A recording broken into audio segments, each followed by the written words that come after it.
Hello family, it's good to be talking to you again.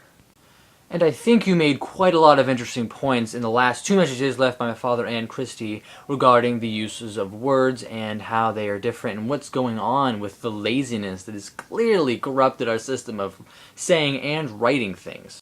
And again, many people have contributed to the fact that we are getting lazier with how we say things and what we do and through texting and the internet, but I really don't think that's true. I think people shorthand all the time, regardless of the use of technology and text messaging. I honestly think that it's mostly because everybody's lazy, and we've always been kind of lazy with how we talk, just regarding words that we already know about, such as, the ones you've already displayed, and various and many others.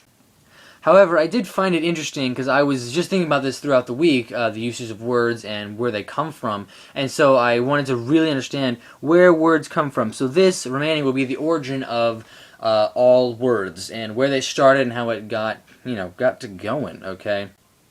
Now really it kind of depends on what your definition of a word is, because if we go back all the way to, of course, caveman times and times when they were writing on walls and carving things in the ground, then you probably will see that those count as words, but not individually as words. They count more as symbols and things that represent a great mass of things, such as like a drawing of an elephant would of course represent an elephant, but they didn't have the letter E or the letter L individually. So going back, however, I want to deal mostly with words that we can understand and function as individual words instead. So I went back and I looked, of course, on the magical internet, and I found that we don't know exactly where they came from. The best we can guess is that the first words and languages started in Egypt, Mesopotamia, and the small part of Pakistan, actually.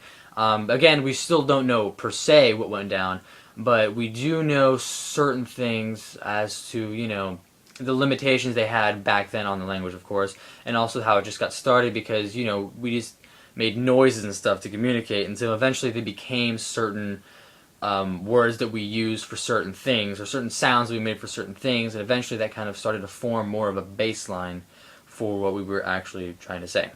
Which is really kind of cool if you think about it, because we started from like zero to like just nothing. We started from making grunts and noises to just kind of pointing at things, then we went all the way to where we are now, to where we can just send messages through the air to each other. We don't have to say them out loud anymore. We have to just know the word, and a phone will guess it if you just type in the first few letters, or of course they'll guess wrong, which usually happens quite a lot with phones.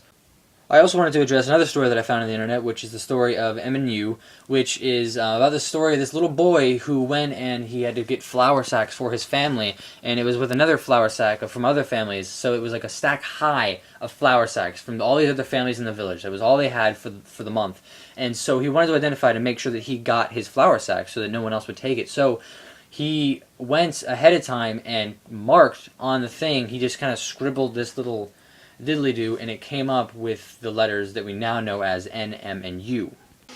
Which I thought was probably just an old wives' tale, or maybe even something that's fake, but it is kind of interesting to think about. You may be wondering, hey, how did we get outside all of a sudden? I'll tell you why. It's because my life emulates most of what a supermodel's life is. Meaning, once I step on that pulpit, my life is gone. So it's never really my own time anymore. It's mostly just doing other things for animals and various creatures of the area.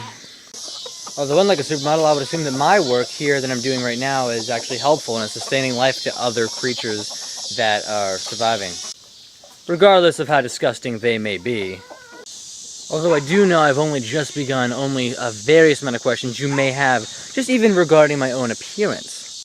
Yes, unfortunately it is that poofy. You want to know why? Because I just ran cross country, that's why.